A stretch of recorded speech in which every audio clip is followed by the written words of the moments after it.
fixing the housing crisis. Quick story. We were kids in the Markowski household, and my brother Michael, okay, I'm the oldest. My brother Michael's next. Many of you are obviously familiar with Michael. He was really clever when we were younger. He figured out a way that, like, he would on purpose, we had a lot of chores we had to do, certain things. He would strategically screw certain things up because then they know that they would default setting would be to have me fix the problem.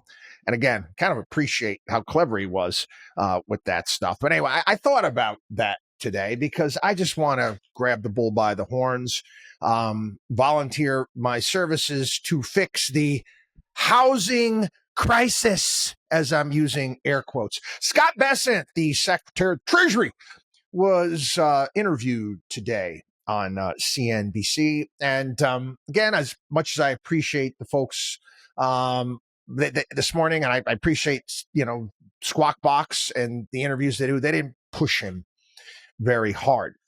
Bessent made the claim that Federal Reserve lowering interest rates, again, they're expected to lower them by a quarter basis point this week, is going to solve the problem. It's not. I am going to tell you how to solve the problem. Number one, stop frickin' printing money. Okay. That's inflationary. I got a chart here.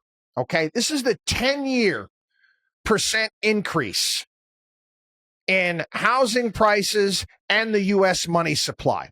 U.S. home prices are up. Case-Shiller National Home Price Index is up 90% over the past 10 years. The U.S. money supply is up 83%. Coincidence? I don't think so. Again, another one is stop with the interest rate suppression, which the Fed engages in. Couple ways of doing it. Again, they buy mortgage-backed securities. They also pay nice interest to banks keeping money on the books at the Fed. Easy money, no risk involved. Lending doesn't go out. Anyway, again, I know Trump and Lutnick, they're looking because, again, they want to have the big Fannie Freddie IPO. Woohoo! No. Stop with all that crap. No more subsidies for housing here in the United States. Don't need it. You get rid of all subsidies for housing here in the United States, the price of homes will come down. Here's one for you. A massive sales tax. Massive sales tax on, I've been talking about this for some time, any sort of corporate ownership of homes here in the United States.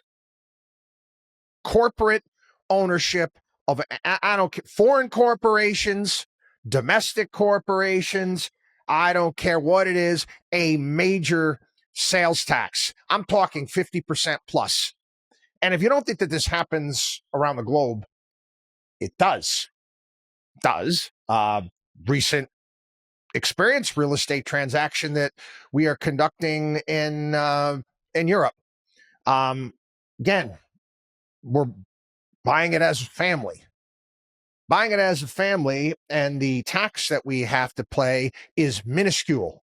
If we bought it as a corporation and try to Airbnb it or whatever it may be, whack, a massive tax. It's smart.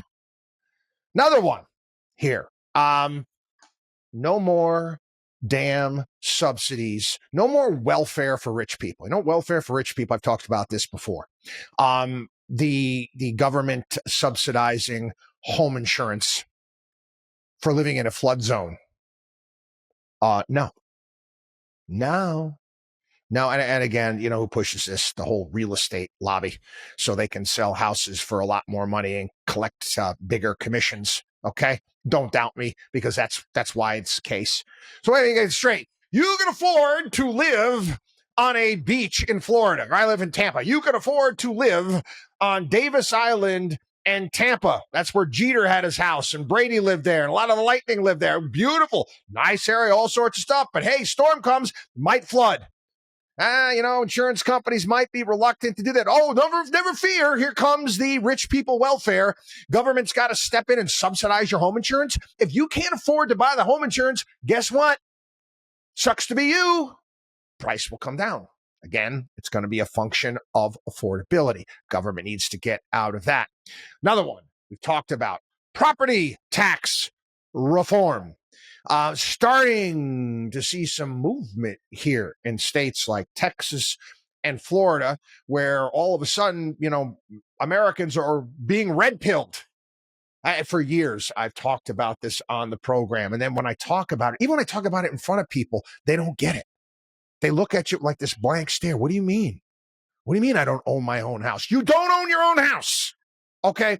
All you did was buy the right property usage rights. That's all you did. You stop paying your property taxes, they take your house. How do you own anything? If it can be confiscated by the state, by the government, how do you say you own it? You just bought the right to use it. You are a serf or a peasant on the manor. We all are. Get rid of property taxes, find another way to fund government, whether it's sales taxes, whatever it may be. And another one as well. You get rid of any sort of capital gains taxes when you are selling the owner-occupied home. Plain and simple. Anyway, we go back to the whole property tax reform as well. Owner-occupied. Owner-occupied, that's it. You want to whack corporate ownership with much higher property taxes? Have at it.